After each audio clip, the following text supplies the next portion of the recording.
He started off by saying, "Oh, I want all the smoke."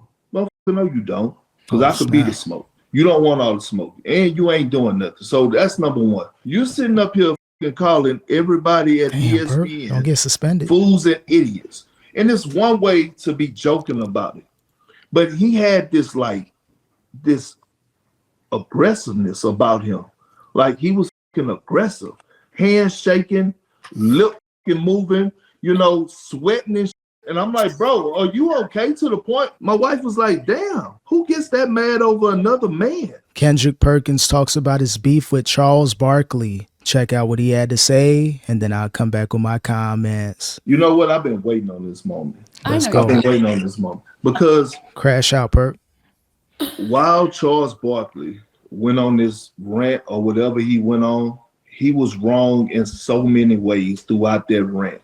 He started off by saying, "Oh, I want all the smoke." Well, no, you don't, because I could be the smoke. You don't want all the smoke, and you ain't doing nothing. So that's number one. Yeah, I don't think it's going to be no fighting. I don't think you want to fight Perk. Yeah, I know people may not like him, may not like his takes, but that's a person you don't really want to see on a one-on-one, especially if you're Charles. You're about twice his age. So you kind of got to stay in your lane, Charles. I know you like to talk your talk and have issues with people talking about, the Lakers and the Warriors all the time. Why aren't they talking about the Cavs and OKC? We're in a day and age where this is mainstream media. This is clickbait. No one wants to hear about the OKC Thunder and the Cavs until maybe the playoffs or maybe the third round or the NBA Finals. That's when the OKC and Cavs will have their spotlight if they make it that far. But again, I don't think Charles wants real smoke with Kendrick. They're going to be in the same building next year. Eventually, they're going to run into each other. So hopefully, cooler heads prevail. Number two, here's the problem that I have. He knows good and well that he hasn't been watching ESPN. Right? He saw a clip during a segment on NBA Today with me talking about the Lakers, right? Me talking about the Lakers and how the Lakers have saved the NBA. I don't know. Charles Barkley like, oh, Lakers ain't saved no NBA. This idiot, this fool. I'm like, see, you're wrong again. The Celtics are great, right? Didn't they win the championship? Yes. Okay. Yes, they sir. have Jaylen Brown. They have Jason Tatum. So they have the star and superstar power. The Knicks, Shannon said, they're relevant. Jalen Brunson, he's, brought that organization back to life. Now, you look at the Lakers. They was popular. They was cute when they had Anthony Davis. I get it. But when they got Luka, an international superstar, and they can start winning games. Bigger. It's hard to make the Lakers bigger. He did that. Yeah, that's why it's hard. LeBron did that.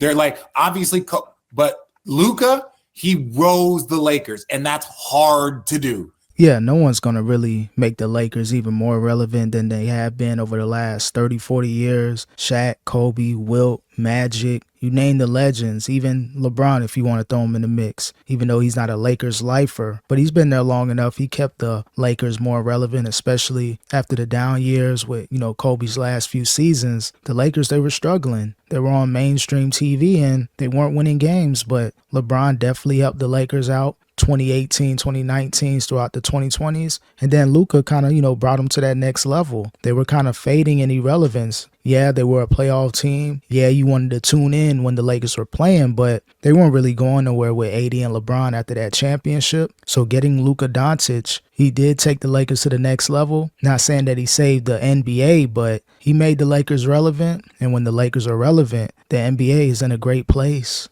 Like when KG went to the Celtics, KG raised the Celtics, and that's hard to do. So you get there and you start winning games so much that you're number 2 in the Western Conference, one of the hottest teams in the NBA. And now all of a sudden you become a legit title contender. Like you start looking at the West, you go and you have impressive wins against the Denver Nuggets, and you become a legit title contender.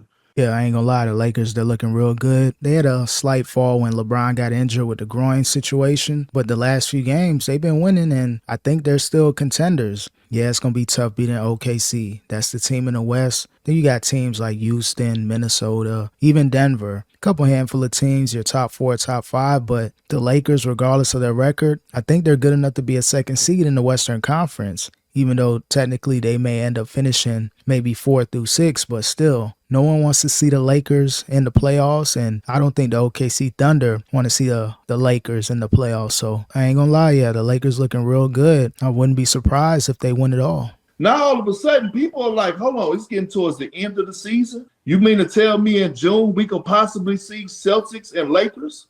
Now Possible. all of a sudden, people want to tune in, right? People are more excited about June. People want to see who's going to stop them from meeting up in the NBA Finals. To me, that sounds like it's a savior for the NBA. You know, me just thinking about it. Yeah, from a business perspective, the NBA would love to see Celtics versus Lakers, or just Lakers versus anybody in general. Having LeBron in his 22nd season, they know his time is near as far as retirement. You got a Luka, an international player in LA. Then you got the Celtics, Jalen, Jason, Porzingis, everybody on that team defending their championship versus the Lakers versus LeBron and Luka. That'll definitely bring up the viewership. There may have been a dip last season with the Mavs versus the Celtics, but I can see the NBA reviving itself with the NBA Finals if you got LA in there. So then I'm like, all right, cool. One thing I would never do is throw anybody under the bus, right? Like Real talk. in a rant or whatever it is, I will take ownership of it. Good man. We had talked about the Oklahoma City Thunder and the Cleveland Cavaliers on all of those shows. I've been screaming since in December. Hey, I have the Thunder picked to come out of the Western Conference. Bert cussing today. In January, I said the same thing.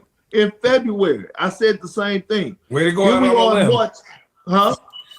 Way to go out on a limb. It's not, no. It's He not just about said not going talking about them. He said I know Yeah, what he's doing. but- Sorry. But he's saying we're not talking about it. And I'm like, bro, you're lying to the people because you're sitting up here saying, I'm watching these fools on the other network. No, you are not. Yeah, Charles, he just wants the focus to be on OKC and the Cavs. Yeah, they may have a 15-minute segment, maybe once a week at the most, but they're not going to be mainstream like LA, like the Celtics, like the Warriors with Jimmy Butler. There's really nothing there for OKC and the Cavs. Great team. They're going to be a problem. They're a problem now when you face them, but they're not driving viewership. They're looking at the analytics. When they talk about Cleveland, when they talk about OKC, there's probably a dip in viewership. Then when they have a LeBron segment, a Lakers segment, a Luka, a Warriors, a Jimmy Butler, they notice the viewership, they're more tuned in. So, of course, it makes sense. It makes business sense to talk about LA, the Warriors, and maybe the Boston Celtics way more than you're going to see the OKC Thunder and the Cleveland Cavaliers.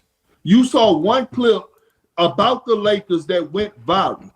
Then, on the other side of things, it's like, bro, you're sitting up here and calling everybody at Damn, Bert, ESPN don't get suspended. fools and idiots. And it's one way to be joking about it. But he had this aggressiveness about him. Like he was aggressive.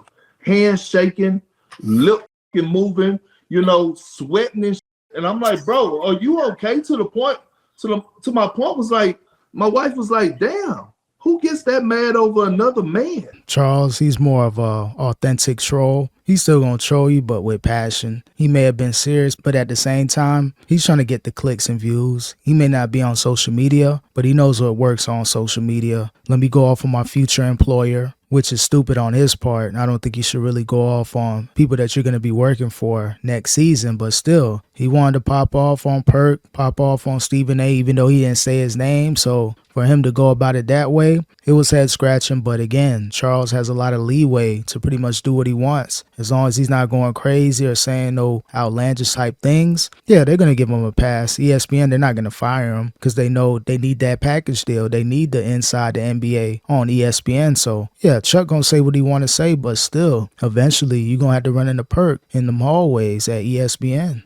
Like he's really that pissed off. Like seriously, this motherfucker mad. And I'm like, Yeah, he was. nah, he was bro, on it. this not okay. And it's like everybody like, oh, this is how Charles Barkley talk. This is what he do.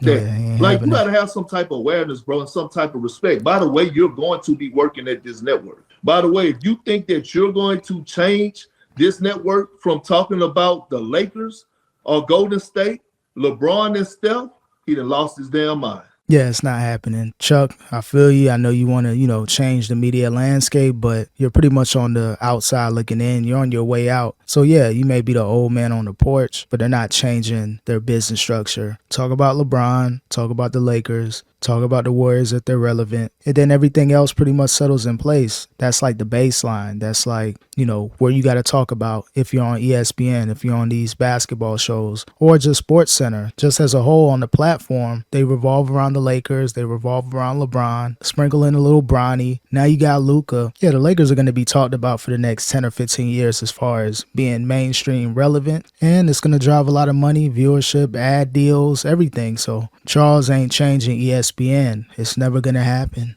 He done lost his damn mind. Or he going to be pissed off. They're going to be bumping heads. But again, I don't make the topics. No, seriously though, I don't make the topics. Yeah, Perk trying to get that topics. check. I just get the topics and I address the topics. That's it. Yeah, at the end of the day, Charles, he wants to see a change in mainstream media, but it's not going to happen. The Lakers, they make business sense. The Warriors right now, they make a lot of business sense. So, yeah, Chuck, you can complain, mope around. I want the Cavs and the OKC Thunder to be talked about. You got a media company. You can make a YouTube channel and talk about the OKC Thunder and the Cavs for about hours per day. So if you want to change the landscape, you're going to have to do it on your own independent platform. But while you're on ESPN, if you think you're going to change the way that they do business, it's not going to happen. They're going to be talking about LeBron, the Lakers, Luka for the next 5 to 10 years consistently, as long as they're relevant. But I want to see what happens when Charles and Perk run into each other at ESPN. Are they going to be cool? Did they chop it up? I know it was about a week or two ago, but maybe they had a conversation. Maybe Stephen A. Smith put them on the phone, but I look forward to seeing them, on the same television screen. It is what it is, Chuck. Get used to it. You're at ESPN now. Get ready to talk about LeBron James for the next few years.